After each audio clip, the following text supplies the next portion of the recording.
let's read this question. The question says that three wires of lengths L1, L2, L3 and Young's moduli Y1, Y2 and Y3 respectively are pulled by a force F shown in the figure. The extensions produced in wires are L1, del L1, del L2, del L3. Match the column first and second. तो आइए बच्चों सबसे पहले तो हम discuss कर लेते हैं की कंसेप्ट।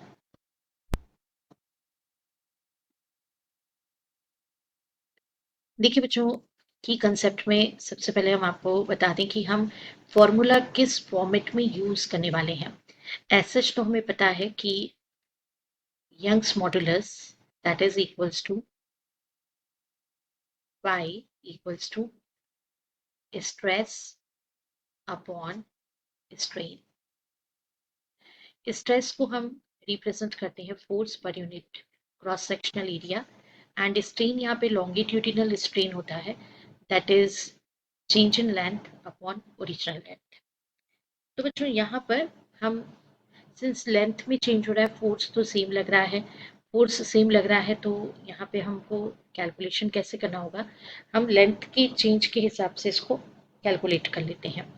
जैसे डेल एल के लिए अगर मुझे कैलकुलेट करना हो तो फॉर्मूला होगा del L equals to F into original length L upon cross sectional area A into Y. तो ये फॉर्मूला हम यूज करेंगे। तो चलिए अब हमको देखना है कि हम ये फॉर्मूला कैसे यूज करते हैं।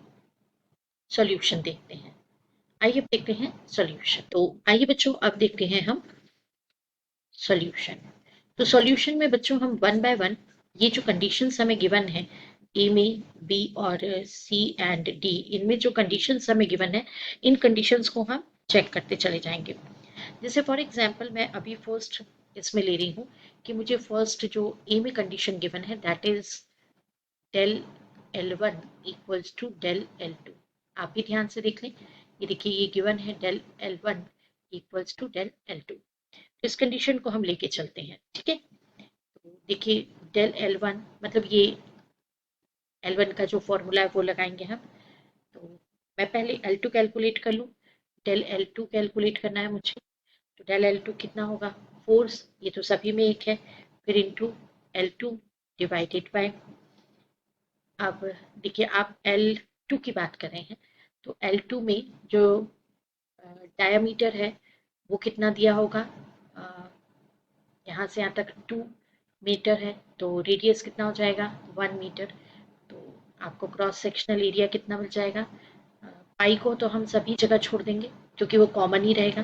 तो 1 और आर का स्क्वायर मतलब 1 इंटू वाई 2। तो ये मेरा कैलकुलेट कर लेते हैं। देखिए L2 तो कैलकुलेट हो गया, L1 कैलकुलेट करते हैं।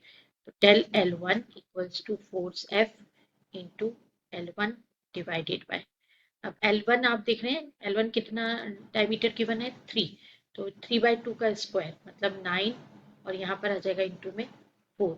9/4 को मैं इस तरह से लिख और इंटू यहाँ पे क्या आ जाएगा y3। अब according to question del L2 और डेल L1 ये कैसे हैं, इक्वल है, तो हम इसको इक्वल कर देते हैं। Since del L2 equals two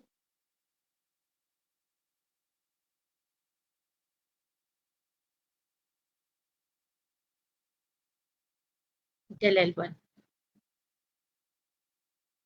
equals to del L1, इसको इक्वल कर देते हैं F into L2 upon 1 into y2 equals to F into L1 into 4 divided by 9 into y1। तो देखिए बच्चों ये F और ये कैंसिल हो जाएगा, ठीक है। अब L2 कितना गिवन है, L2 और L1 में जो रिलेशन है वो हम देख लेते हैं। तो if 9L2 equals to 4L1, तो इसका मतलब कि मुझे L2 के प्लेस पर, है ना, L2 के प्लेस पर मुझे क्या लिखना है 4L1 अपॉन 9 लिख देना है। तो ये जो L2 है उसके प्लेस पर यहाँ पे मैं इसको पुट करूँगी। तो ये हो जाएगा 4L1 अपॉन y2 और ये 9 भी आ जाएगा यहाँ पे, और ये होगा L1 4 एंड इंटू 9 ये y1। देखिए 4 to 4 cancel, L1 to L1 cancel, 9 to ये 9 कैंसिल। तो अल्टीमेटली मेरे पास आया क्या, y1 इक्वल्स टू y2। तो जो कंडीशन गिवन थी, as per condition, as per given condition, जहाँ पर 9L2 equal 4 times of L1 था, वहाँ पर हमारा यहाँ पे करस्पॉन्डिंग में क्या आया है, y1 इक्वल्स टू y2 आया है। ऑप्शन ए है, उसके लिए ऑप्शन बी करेक्ट हो रहा है। सेकेंड केस लेते हैं। सेकेंड केस मतलब फॉर ऑप्शन बी, वहाँ पर हमें गिवन है L2 इक्वल्स टू L3। तो L2 का वैल्यू पुट कर देंगे, F into L2 upon 1 into y2 is equals to L3।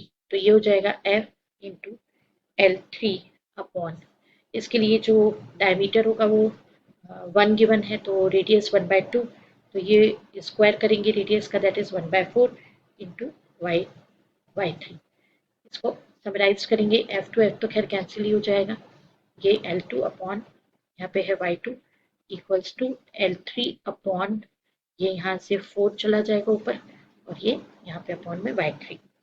अब देखिए बच्चों, इसमें जो वैल्यूज गिवन है उन्हीं के अकॉर्डिंगली हमने लिया है कि L2 तो L3 के इक्वल है, तो हमारे पास ये आया है वैल्यू।